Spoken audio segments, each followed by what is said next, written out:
मायावती की social engineering Bhajpa की मुश्किलें बढ़ा रही है। एक के बाद एक ताबड़तोड़ फैसले ले रही मायावती ने पहले 29 अक्टूबर और फिर 1 नवंबर को दो बड़ी बैठकें बुलाई हैं। 29 अक्टूबर को होने वाली बैठक को स्पेशल 82 नाम दिया गया है, जिसके मुताबिक सभी मंडल से पदाधिकारी बुलाए गए हैं, जिनकी कुल संख्या 82 के आसपास होगी। हर मंडल से मुस्लिम भाईचारा का संयोजक शामिल होगा, साथ ही शेड्यूल कास्ट के महासचिव और बसपा के पुराने नेता होंगे। इंटरनल सोर्सेस के मुताबिक इस बैठक में आकाश आनंद समेत तमाम वरिष्ठ नेता नहीं बुलाए जाएंगे, जबकि प्रदेश अध्यक्ष और सभी मंडल से पदाधिकारी शामिल होंगे। ऐसी ही एक बैठक 1 नवंबर को भी होगी, जिसमें बामसेफ के लोग भी शामिल होंगे। बामसेफ जो काशीराम के जमाने से एक्टिव था, लेकिन पिछले करीब 10 सालों से उसकी भागीदारी कम हो गई थी, उसे फिर से मायावती सक्रिय करने में जुट गई है। 1 नवंबर को होने वाली बैठक ओबीसी भाईचारा समितियों की एक अहम बैठक होगी। हर जिले में इन समितियों के गठन के बाद से उनके प्रदर्शन की राज्य स्तर के पदाधिकारी हर महीने समीक्षा कर रहे हैं। मायावती खुद इन बैठकों की अध्यक्षता 4 बार कर चुकी हैं और 1 नवंबर को बैठक इस श्रृंखला की 5वीं कड़ी होगी। हालांकि इससे पहले ये बैठक हर महीने की 11 तारीख को होती थी, लेकिन इस बार 1 तारीख को होगी, जिसकी अध्यक्षता खुद बसपा सुप्रीमो करेगी। ओबीसी भाईचारा समितियों के प्रदर्शन पर जोर देना यह बताता है कि पार्टी उन पिछड़ी जातियों को दोबारा पार्टी से वापस जोड़ने के लिए लगातार मेहनत कर रही है।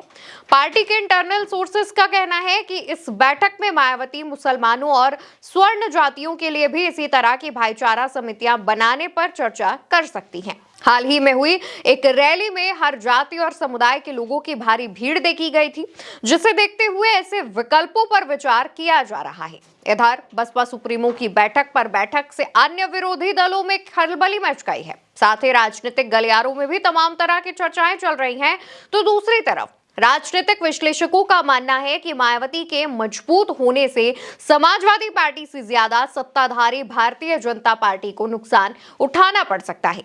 हालांकि दोस्तों, मायावती का पूरा फोकस मुस्लिम और ओबीसी पर है। जैसे कि 16 अक्टूबर की बैठक में मायावती ने अपने पदाधिकारियों से कहा था कि डी यानी दलित को तोड़कर मैंने दिखा दिया। विश्वनाथ पाल की ओर इशारा करते हुए कहा कि पी यानी पिछड़ा के लिए आप लोग बूथ तक पहुंच जाइए, बाकी मुसलमान और ब्राह्मण अपने आप हमारे साथ आ जाएगा। ये इस बात की तरफ इशारा करता है कि मायावती अब एक बार फिर से अपने पुराने वोट को वापस लेने के लिए मेहनत करने में जुट गई हैं और दोबारा से सोशल इंजीनियरिंग का फॉर्मूला अपना करके सत्ता में बसपा की वापसी करवाना चाहती हैं और साथ ही उनका साथ दे रहे हैं उनके भतीजे आकाश आनंद। मायावती जिस तरीके से इन दिनों एक्टिव नजर आ रही हैं और लगातार काम कर रही हैं, माना जा रहा है कि आने वाले दिनों में बसपा का जो पुराना खोया हुआ जनाधार है वो वापस से पार्टी के साथ जुड़ सकता है। जिस तरीके से बहन जी ने 9 अक्टूबर को एक बहुत बड़ी रैली की, बहुत बड़ी जनसभा की, जिसमें लाखों की संख्या में भीड़ जुटी और उसके बाद से ही लगातार कार्यक्रमों की अपडेट्स आना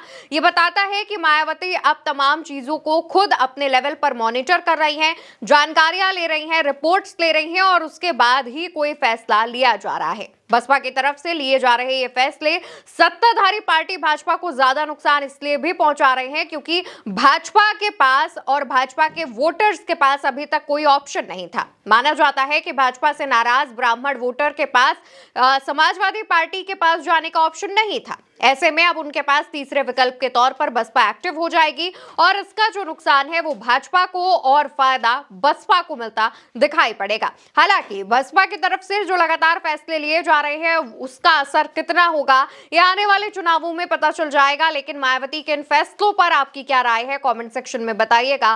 वीडियो भारत एक सोच पर देख रहे हैं, याद से चैनल को सब्सक्राइब कीजिएगा और वीडियो को ज्यादा से ज्यादा शेयर करिएगा। नमस्कार।